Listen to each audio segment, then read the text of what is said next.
All right, hey, episode 337 of the Church Digital Podcast. Jeff here. You know, anytime I listen to, this is Stream Beats, Harris Heller, but Groovy, this particular album, I feel like I'm in Stranger Things. Like, I don't know, maybe it's just you. If you're envisioning being in the upside down, the happy upside down anyway. Is there a happy upside down? Is there any other TV show that has taken longer to come out with than Stranger Things? Like, I don't actually know what Netflix is doing, but I'm pretty sure some of those like elementary school age kids are going to be having grandkids by the time that show actually hits the air. It's crazy how long it is. Literally, I think I'm holding on to my Netflix subscription solely for the purpose of watching that show. I have honestly told myself, once Stranger Things is over, I will cancel it. And I'm pretty sure I said that 2 years ago, the last time I watched a Stranger Things season 4. And they won't come out with it. It's like they know.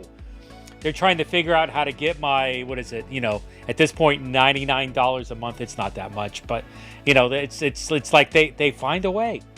They find a way to get the money. And so Netflix, I'm on to you. I moved on to Disney because Disney doesn't want my money. I can't even finish the sentence. That's awesome. Hey, everybody. Welcome to the podcast. It's great to be here. Kind of a little relaxed today. I've got a topic I'm just gonna vamp on here in a little bit, but heading into it, I want to welcome the room. Those of you who are watching in real time. Okay, Steve Reed, brother from another mother. I just realized my coffee was still in the coffee machine and not where I could reach it, so I had to step out. Steve, okay. Steve got first, evidently. Okay, who beat me here? Evidently nobody did, Steve. Steve, you got there first of all. Welcome. Number 2, we got Jeremy. Jeremy is saying hello. Hey, Jeremy. Jeremy, I don't think I've met you, but I recognize your name from a spreadsheet of people that are signing up for Equipping Digital Missionaries. And so, hey, great to meet you. Looking forward to learning more about you here, and looking forward to getting your take on EDM. If you're curious about Troypocalypse, is Troy in fact skipping school or not? He is not in class because he is taking the time to text, "Hi, Steve," and then making me an accomplice to this situation by putting it into YouTube, "Hi, Jeff." So Steve and Jeff, the two Reed, not brothers, are now accomplices in making sure that Troy is not in class. I'm so proud. Fabio is saying, hey, and of course, Steve says, hey, Troy, back, which now I feel bad for not saying, hey, so I'll say it audibly. Hey, Troy, get your butt back in class. Graduate. You got like 2 weeks left, bro. Finish strong. That was my disclaimer in case any police official is watching this. I am not asking kids to skip school. That being said, Troy, you're 2 weeks away from graduating high school. Finish strong, and then do whatever the crap you want, bro. I feel like I say that every week, man. That's right. That's right. Tuesdays. Evidently, Tuesdays is co-op day for Troy, and so you're heading to work here in a little bit. Edith, hey, how are you? Good to see you as well. Good to see you again, Edith. Appreciate you coming on here. And so, hey, listen, we're gonna have a lot of fun today. Doing a deep dive on an interesting topic. Well, at least it's an interesting topic to me. Globally, I have so many people ask me this question centered around the role of digital media, or when I talk about doing digital missions work, they're like, oh, I do digital media, and then there's silence. And so I want to speak into that a little bit. Maybe I'm not understanding. Maybe there's an opportunity to think bigger, do something different. I don't know. It just feels to me that it's as I'm holding my coffee precariously while standing, afraid I'm going to like shake it and drop it. It seems to me that there's an opportunity to do more, and that's what I want to dig into a little bit on this stream today. But before we get there, hey, put this on your calendar right now. Oh my gosh, I just finished, literally before I jumped on this stream, I just finished the slide deck, the presentation. Y'all, we are doing our town hall meeting for summer 25. You all hopefully realize this, every 3 months, 2 or 3 times a year, we do a town hall meeting where we gather together all the church digital, open it up, and really this is our opportunity. Hey, we want to hear from you. What's working, what's not working in your ministry? How can we help you? What are the challenges? What are the obstacles? And this is really, it's one of the best opportunities we have to dialogue. It was out of the town hall meetings and all of the, Jeff, when are you going to do a conference? Jeff, when are you going to do a conference? Jeff, you really need to do a conference, that we decided to launch the Digital Missionary Conference, which was awesome, of course, if you remember back to a month ago. Can you believe it was only a month ago? April 2nd. So literally 33 days ago, 35 days ago. Anyway, so we are doing our next town hall meeting basically this time in 2 weeks, May 20th. Tuesday, May 20th, 1 p.m. Eastern. Count it, 14 days from today, we'll be in a town hall meeting, and I want to hear from you. On top of that, in addition to hearing from you, oh my gosh, I thought, hey, this is going to be a light town hall meeting. We're really not gonna push this much stuff, because we're really trying to focus and narrow down and fine tune. Not a lot. This is going to be a light town hall meeting. And then, somebody's like, well, Jeff, are you going to talk about this? Yeah, I'm going to talk about that. Somebody else said, hey, are you going to talk about this? Yeah, I'm going to want to talk about that. Yeah, I'm going to want to talk about that. And all of a sudden now I've got like a 30-point slide deck. And so listen, there's going to be all sorts of awesome things that we are going to be announcing at the May 20th Town Hall meeting. May 20th, Tuesday, May 20th, 1 p.m. Eastern.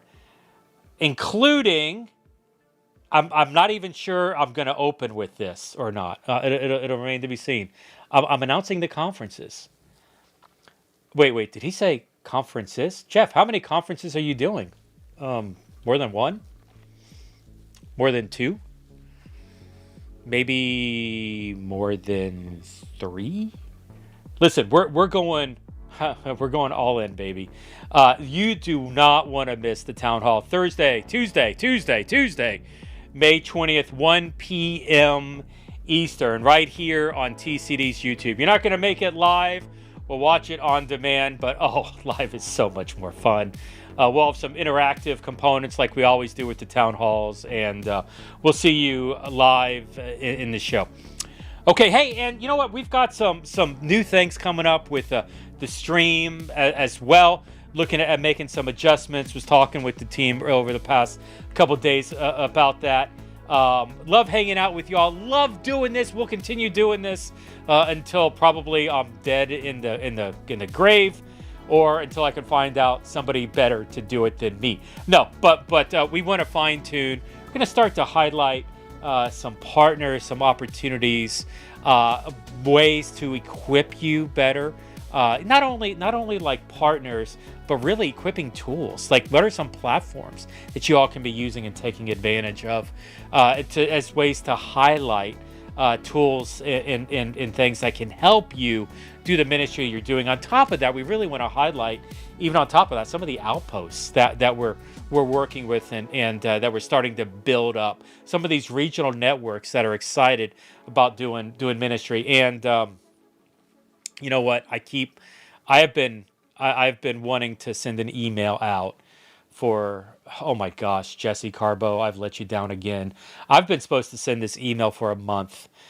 Jesse and I kind of tag teamed this idea to do a stream together with an incredible individual, who will most likely say yes. And I just keep forgetting to ask. Literally, I keep forgetting to ask the person if they wouldn't mind coming. I'll give you a hint. Coming back on the podcast. And so I need to literally remember to write the email. You would not think that it would be that hard to remember to write an email. Yet in my life, it is. It is that hard to remember to write an email. I need a secretary. I need an assistant. I need an admin. I need a project manager. I need somebody to tell me, Jeff, it's time to do your laundry. And if you don't get that, well, hang out in FAM on was it WhatsApp. Hang out WhatsApp on FAM, and you'll learn probably far more about my laundry than you really want to know about my laundry. Because FAM WhatsApp, listen, I love the Discord. I love the gamers. But if I'm honest, WhatsApp is so much more fun for me. Leighton's doing a great job. The gaming, some of the crowd. I was talking with one of our leaders this week. Hey, do you prefer Discord or WhatsApp? And he's like, oh no, I'm much more a Discord guy. And this guy was a Discord guy. Oh my gosh, WhatsApp is a lot of fun. Well, hey, we got some more people checking in. Mr. Pete is in the house. How are you, sir? It's good to see you again. Troy is coming to the town hall meeting. He will not be skipping class to come to the town hall meeting. Troy, will you be in school by then? Or will you be done? Troy, what is graduation day? I need to know. Tell me now. When's graduation day? Okay. Mythos. I got to click. He's making an allusion to, like, conference was a month ago. Can you believe? Oh, we got a new platform for the conference. I'm so excited, y'all. It's going to be good.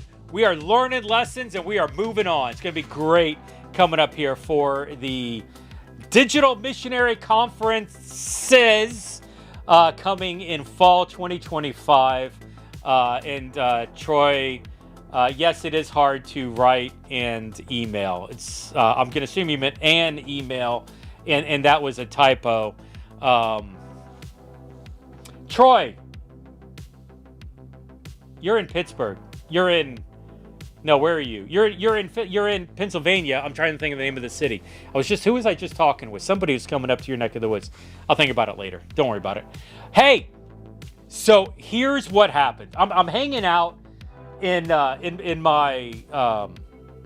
in the fam over on WhatsApp and meeting new people. That community is exploding. And the fun thing is it's a global mix. Like, it is just literally people from all over the planet, and they're always asking. They come on, and it's somebody said something about something, and then they find the Church Digital. They find this on YouTube coming in, and hey, it's my first time here. By the way, if you're watching this on YouTube. And yes, we're talking about community. Our WhatsApp, you can find us online at whatsapp.thechurch.digital, and you can find us at Discord, discord.thechurch.digital. Those are two very easy ways to get connected into our community. Direct links that'll get you right in the door. It's beautiful. But so I was asking this guy. He came on, and this person was international, I believe from the Middle East. I'm not going to share his name, but he was talking about some of the ministry that he was doing in that particular region, and he started asking me, tips on asynchronous community, because if it's one thing that we, the Church Digital, like I'm gonna pat Andy Mage on the back here. Maybe rub his bald head for good luck, and I'm guilty of it too. It's cool. I'll go and do it on camera. We are, and I don't want to jinx the situation. Andy's actually very, how do I say this? Very, what's the word?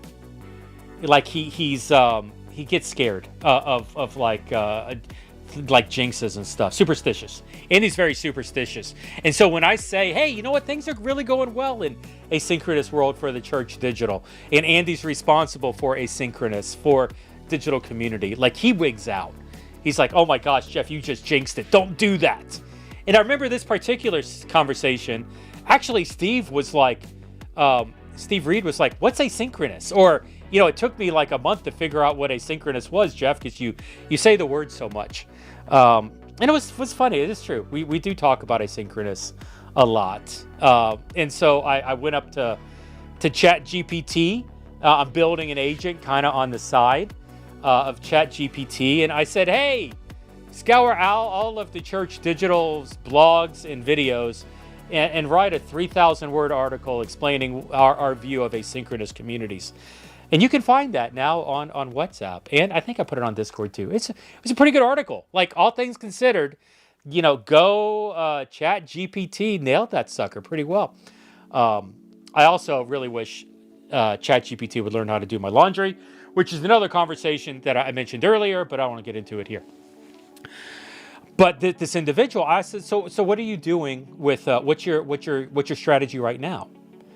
And this individual says, well, we do digital media, and then it just kind of ends. And now I dug in with this person individually, and he had a much richer strategy, and like there was a deep end to this. This is not me pointing any fingers or making any accusations directed towards this one individual, but it's this idea that digital media, and this is something that I don't think we sell well through the Church Digital, content, digital media, videos. At that connection level, digital media plays a crucial role in us connecting with people digitally at the global scale. Oftentimes it gets downplayed, in large part because, well, at least for me, I have come from creating tons of content from the physical church and environment, and almost the digital media relational push, it like relationships and digital media, relationships and content. It's almost like it's exact opposites. It's polar opposites. When it's really, one needs to be the front door to the other. It really is the content, digital media needs to be the front door into community. Oftentimes, and I'll just speak for me, oftentimes I kind of like back off the content because really we don't need more content. There's content all over the place. People that are watching you, and this is true, they're not interested in content, they're interested in community. I mean, people aren't interested in watching this stream because some bald guy with a beard is talking right now. They're interested because they have some level of a relationship with me, and they know because of who I am in community that I am easily accessible. As a matter of fact, I have had strangers walk up to me in airports and say, "Aren't you the guy from blah blah blah? It's great to finally meet you. I've seen you on blah, we've talked at blah." I was at Expo, and this is so funny. Somebody literally walked up to me at the Exponential Conference in Orlando, Florida in March of this year and said, "Aren't you the guy that did the talk on Journey?" Now, the funny thing was, this is an American rock band called Journey. I did, in fact, parallel Journey's hit song, "Don't Stop Believing," to the growth and rise of digital churches in pre-COVID. Maybe it was during COVID, 2020. Yeah, it was during COVID, 2021. Yeah, it was a crazy talk, but it was like 5 years ago, and this person remembered it, and this person once he got me at the conference, started digging in, asking me all these questions, what was going on. Like, he filed away this piece of content from 4 or 5 years ago, whatever it was, 2020, 2021. But it wasn't until he actually saw me that he actioned on it and started to apply it and dig into it, saying things like, "Man, I really wish we should do this. We should look into this at our church. Would you be available? How do we get connected? What's the best way?" And I, give him the website, give him the community, and he may be stumbling around or not. I don't know. But the content plays a big part in driving people to community. You hear me say our framework, our flywheel all the time. The people we connect to digitally, we want to invite them into a community where we're building a relationship, where we're establishing trust, evangelism, discipleship. All of this happens best at the community level. As part of that discipleship, we want to find and help people find what their calling is on their life, what God is calling each individual to do, and then mobilize them, send them out, hold them accountable to do what God is calling them to do. Connect, community, equip, mobilize. That's the 4 parts of the framework of the flywheel. I can even hope some of you may remember the deep cut here. I got Funko Pop Leonardo da Vinci, inventor of the flywheel, and that's a thing. So that's the flywheel. Now, connect, content plays a big part of this. Now what we see globally, and this is a point of contention, is too strong of a word. This is something that I would love to challenge because we've seen it play differently, more effectively. Globally, what happens a lot of times is people will utilize content in the same way we do. We're using content to connect with people, but to build relationships and establish trust. They're not sending it from into a community like a Discord or like a WhatsApp. Instead, they're sending it as quickly as possible into a one-on-one conversation. Now this could be a one-on-one conversation, maybe with a pastor, with a church member. Maybe even it could be a one-on-one conversation with a call center, like somebody who's an operator that is dialoguing. And this conversation could be via texting. It could be a voice conversation. It could be, I've even seen some people try to do it with Zoom or with WhatsApp. Try to Google Meet, like try to have a face-to-face conversation right off the bat. Like you're having you're reading a blog, you're watching a YouTube video, and then all of a sudden you're face-to-face with someone on a Google Meet call. In my opinion, and this is based off of the years of doing digital ministry here in the U.S. and helping with digital media globally. This is outside of the physical church doing digital ministry. This is also based on what we're seeing through the Digital Church Network, and some of the other orgs we've worked with. DCN, that's a throwback. I hadn't said DCN in a couple of years. Look, it's all about boiling the frog slowly, which is interesting because 5 years ago, early COVID, I would have agreed. Get that person in a webcam conversation as quickly as possible. But that's just it. Is that over the years, building trust takes time. And this is what I think gets lost a lot of time globally and digitally, is that we have this desire to want to move fast. We want to move quick with it, but it's not a quick thing. It's interesting. There's a church that I'm friends with, and they have an incredible church service online. Like the production quality, the production elements of how they broadcast their physical church service digitally, it's state of the art, like top shelf. I would say this is in the top 1% of church broadcasts across this country of America, across the United States. Great stuff. I've asked them, hey, how many people do you know? And they've got thousands of people. Thousands of people watch church services from watch this church's services, this particular church's services, thousands of people around the world. It's not just isolated to their city, state, or even their country. Like it's a globally recognized church.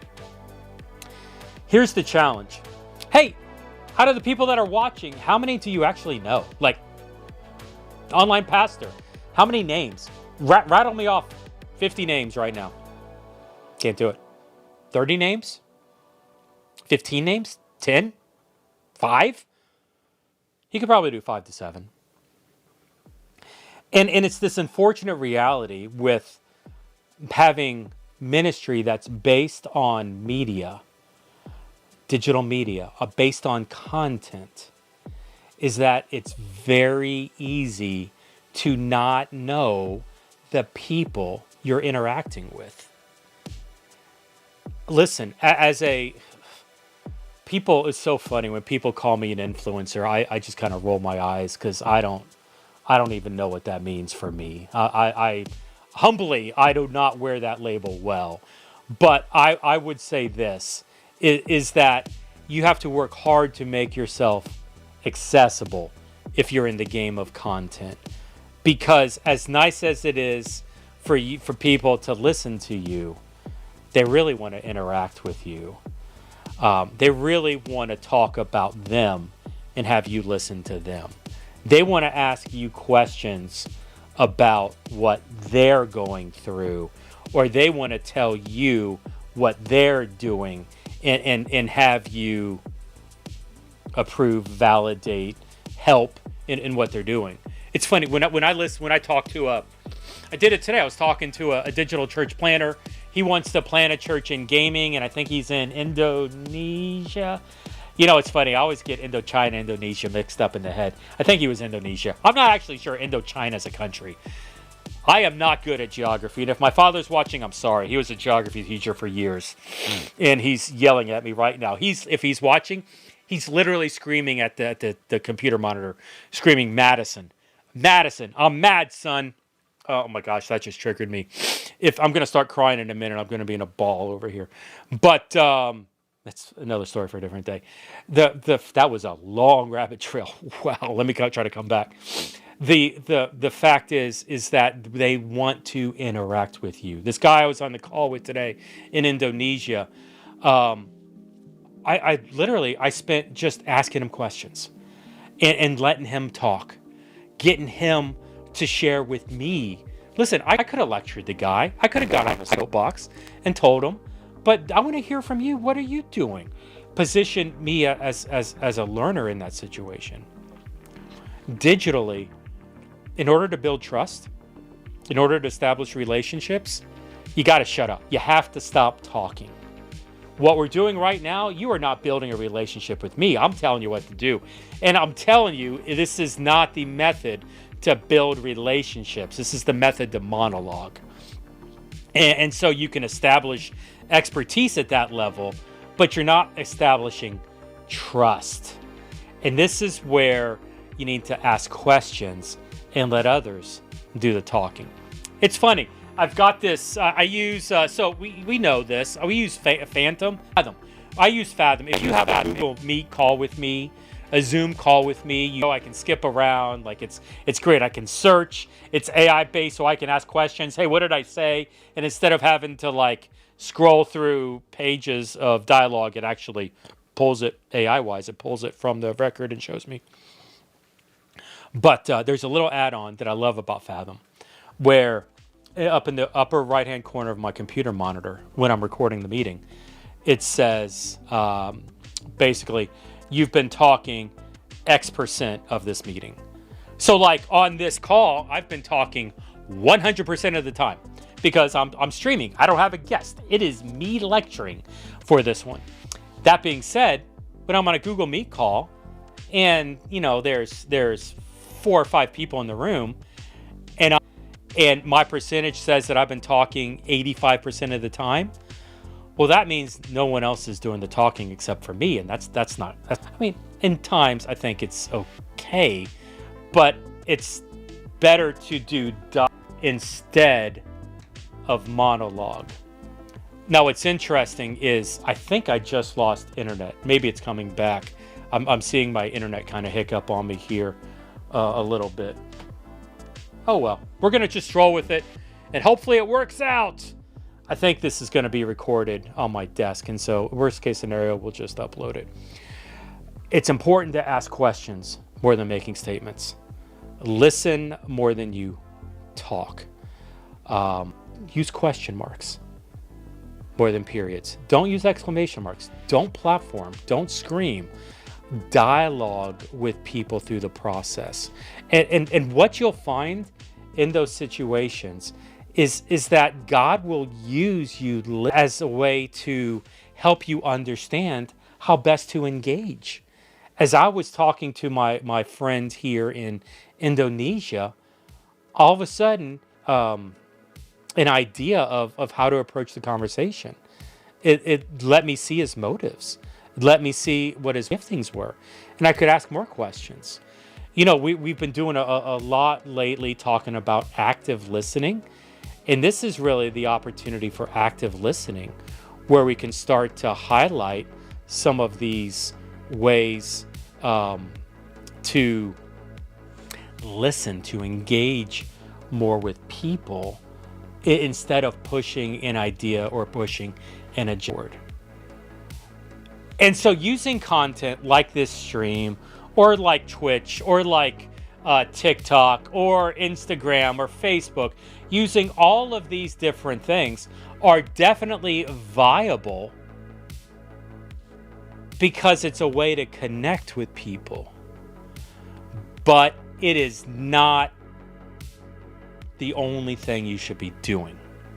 It is not exclusive. Connection without community. In 2025's culture, connection without community is worthless. It's meaningless.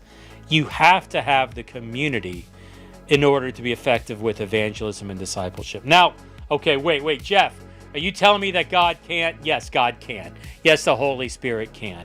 I'm saying that in isolated circumstances, yes, God can do something. Romans tells us that man can look at nature and see the attributes of God and know who he is just at looking at nature surrounding the man. And so, yes, God can do something in all situations. What I'm saying is that culturally, in 2025, I would say this. In the 1980s and 90s, in the 70s, maybe in the heyday of the church here in America, there was much more, content or how people are going to find Jesus. Arguably, a lot of the decline of the church, at least here in America, has been centered around that. Because the church in 2020, we're still doing the same thing that we were doing in the 70s. Yeah, our worship style changed, and our messages maybe are a little more spit and polish, and we've got better sermon series titles and better illustrations and effects and things. But largely, the method of evangelism, the sermon, hasn't changed in centuries. So what's happening is that we are trying to communicate with people who Jesus is via sermon, via content, and they're not receptive to it because they're also needing community, relationship to engage in the content. I can remember, this is another U.S. story, pre-COVID. It was a Carrie knew it was so funny.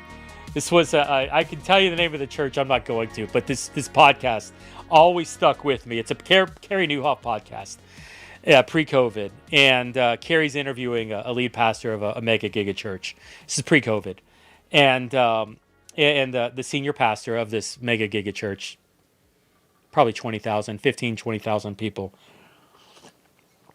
on weekends. The U.S. pastor's talking. It was something because the interview was more about content, more about sermon, more about that, more about the weekend service. I think it was on the weekend service, now I think about it. And this pastor was going on and on and on about the weekend service. And Carrie asked, what do you guys do for groups? What do you do for small groups? And the lead pastor of this mega giga church paused, and he's like, well, if it's one thing that we learned, it's that groups really aren't effective in our church's culture, so we just don't waste any of our time doing it. In 2025, post-COVID culture, Every church, every individual, every person that desires to do ministry, every missionary needs to take advantage or connect with people that are doing community. Maybe you're a content creator and you just want to partner with somebody to like do community for you. That's better than thumbing your nose at it and saying, nah, you know what? We're not going to do community. We're just going to create content. I'm telling you, content creation without community, I would suggest this. It's pointless because the content is not going to land unless you've got the community to reinforce it.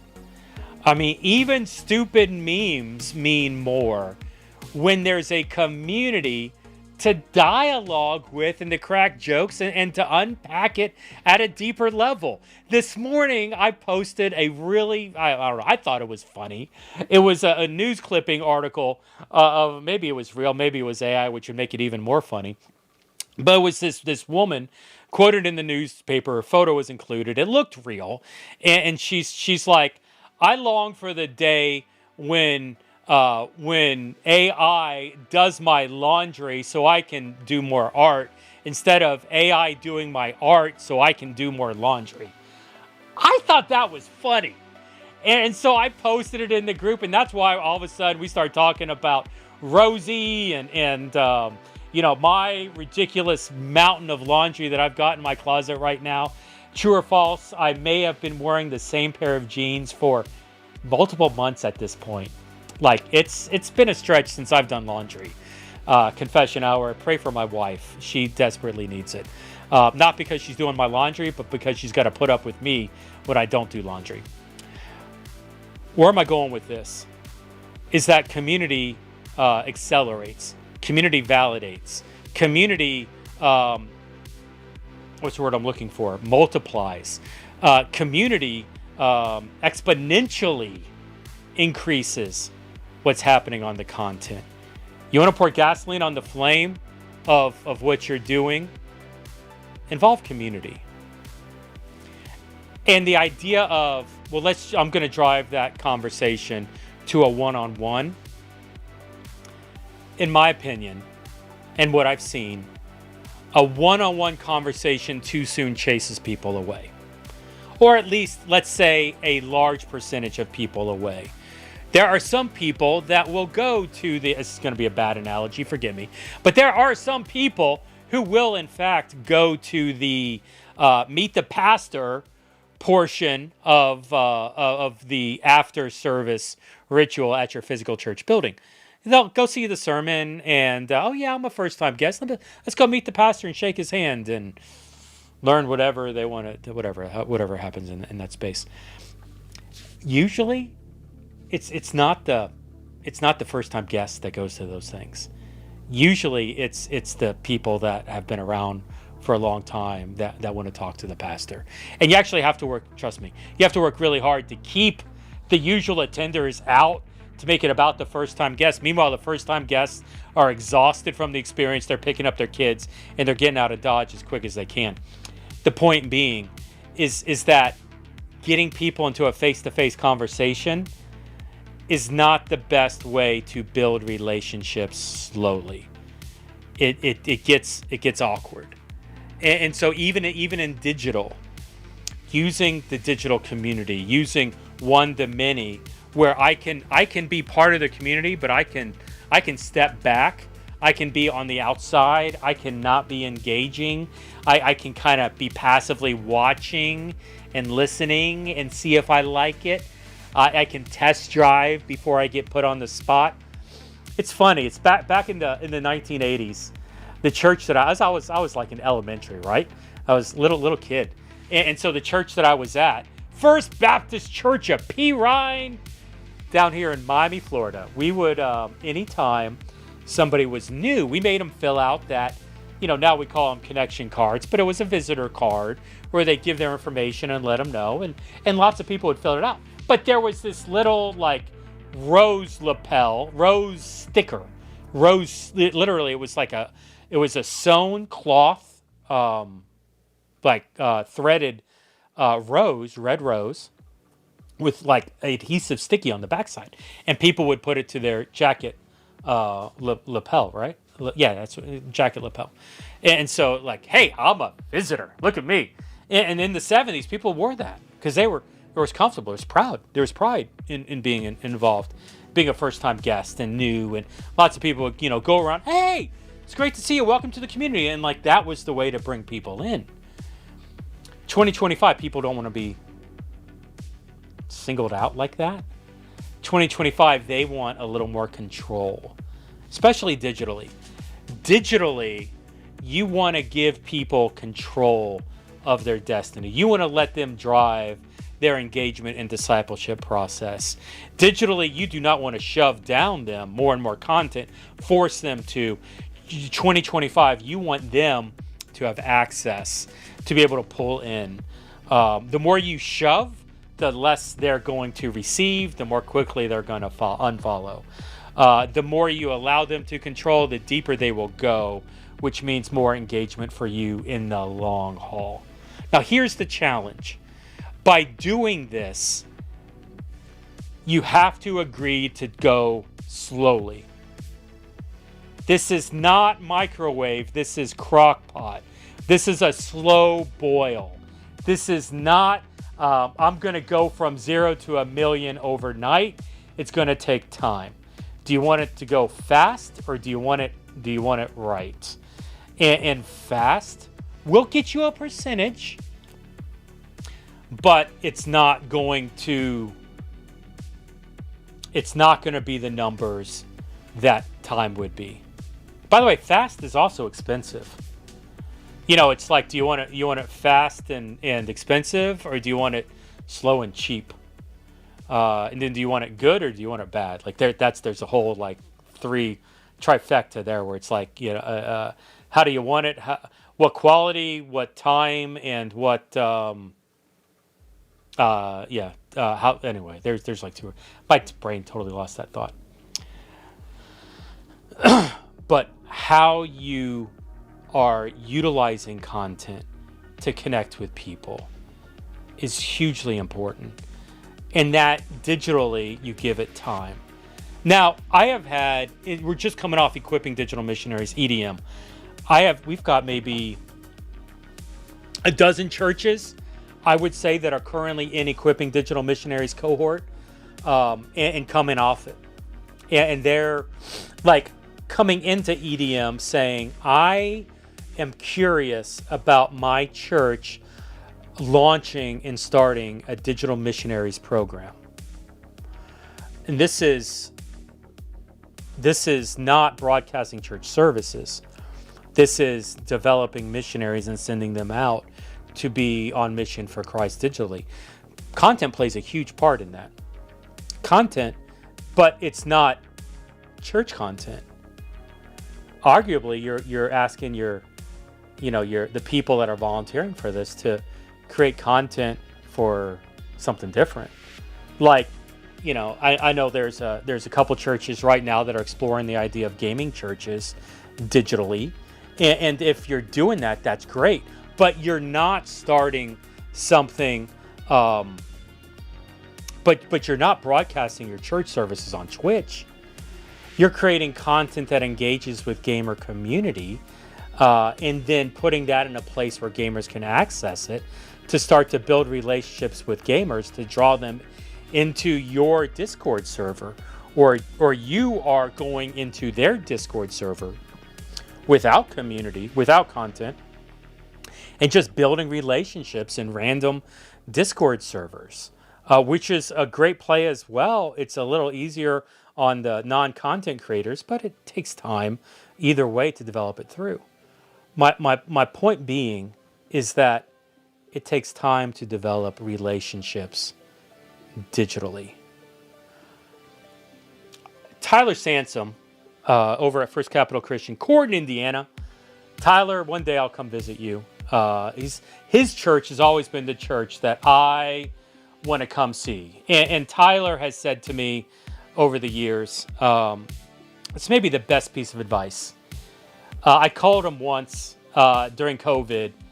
I was like, hey, I'm looking for a handful of like job profiles for digital pastors, online pastors. Can you send me what you guys are doing at a First Capital Christian? And Tyler, said back to me. He said, Jeff, I don't have to send you anything. This is the job profile. You ready? Sure, go ahead. What do you got? Know 100 people digitally.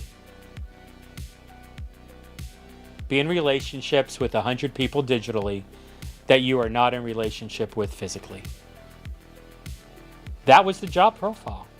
He said, if you know people, then Christ will flow out of that, which feeds into discipleship process, which feeds into evangelism, which feeds into everything else. But he's like, the impetus of everything is being in relationship with 100 people outside of your physical context. As digital missionaries, as digital pastors, it's not a bad idea. Using that content, using that digital media to connect with people, to build relationships so that you can say, I literally know 100 people digitally, and with those relationships, I'm funneling them into whatever the digital discipleship process you've got created.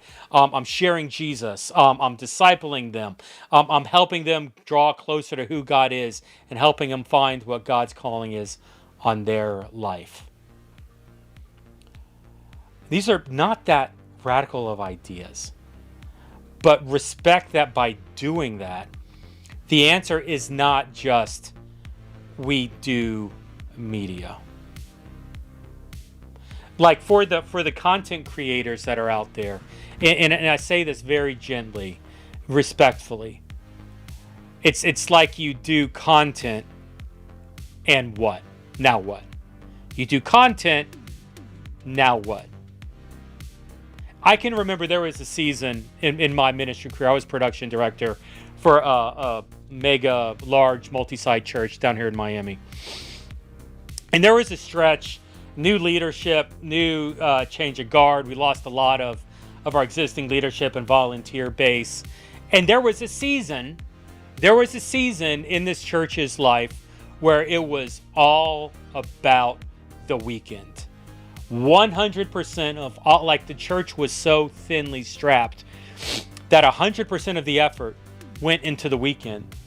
And we even said, like, to leadership, we would say, hey, this is short term because we're needing to circle the wagons. We're needing to build up some volunteers. We're having to multiply to get ready to try to handle some other things and issues. And so, like, it was a short-term solution that we acknowledged up front and communicated out.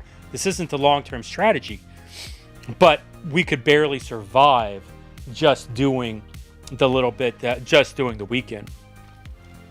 And then we very clearly said, it's the weekend, and then what's next? And that's where we started to really focus on rebuilding and refocusing on the discipleship process in the community and what that looked like outside of the church on Sunday morning. And so my suggestion to you, content creator, if all you're doing is content, ask yourself, and then what? Is it more content? Is it less content? Now, these are weighted questions. Well, maybe I can be better. I can build relationships with people, even just as a content creator. Probably can. Yeah, you can use tools like Instagram and Facebook maybe, and TikTok maybe, and X if you're on that.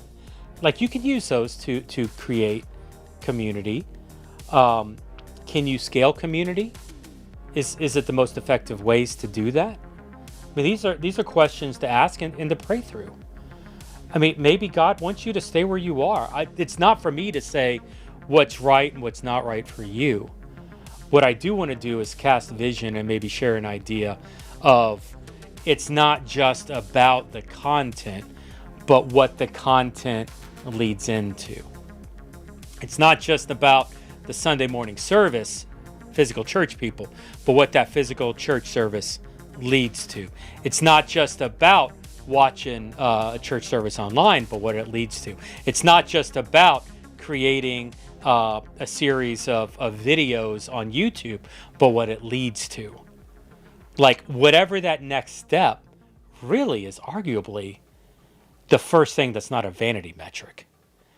Because people watching content, people consuming content is a vanity metric at best.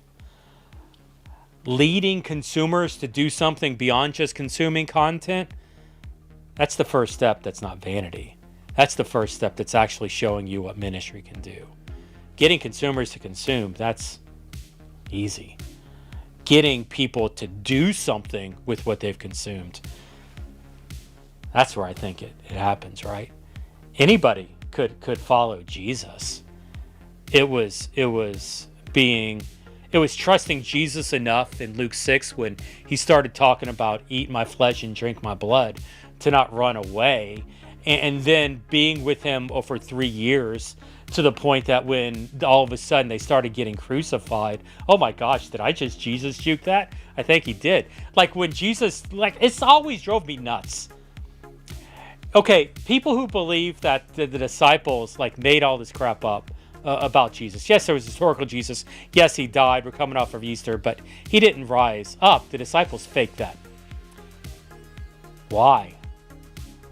What did they benefit but to die?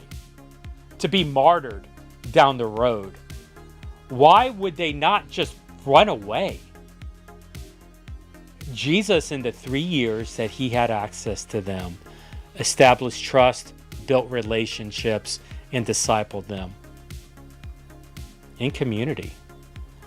I mean, when Jesus said, hey, go walk down this road, go visit this town, and don't go by yourself, always take someone with you. Why?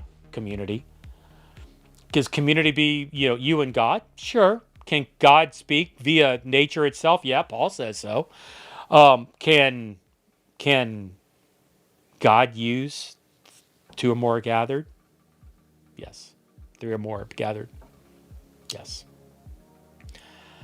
And so that's the challenge for you today, is look at what your ministry focus is.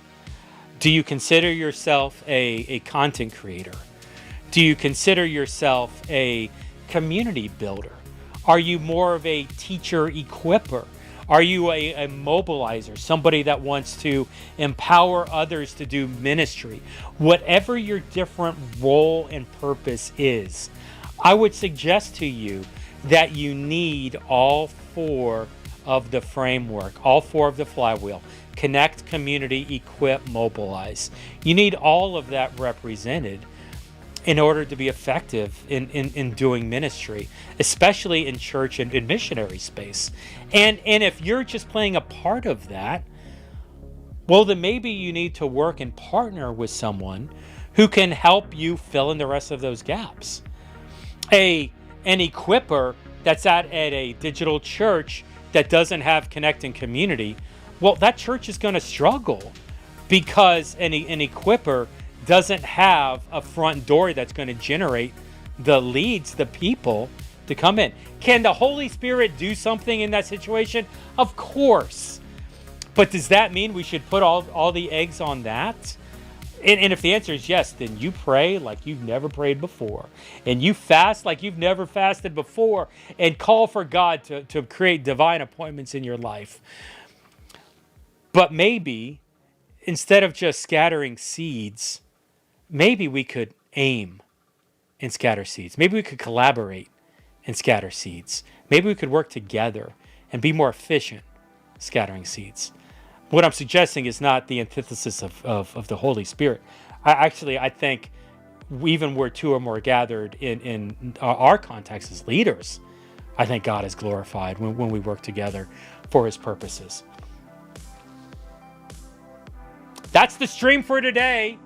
I hope it's been fun. I've enjoyed spending this time with you today. It's been a good conversation. I've got a meeting coming up in just 1 or 2 minutes. Actually, I think Steve Reed, I'm on with you here in a little bit, but we're going to wrap. And so for me, it's Jeff with theChurch.digital, wrapping up on this podcast, on the stream today.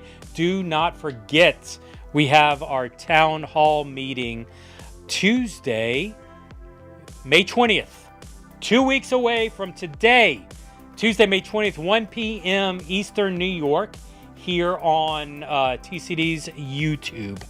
TheChurch.digital, YouTube.com/TheChurch.digital. We'll provide more information in the days to come. Thanks for hanging out with us, y'all. Y'all have a good one.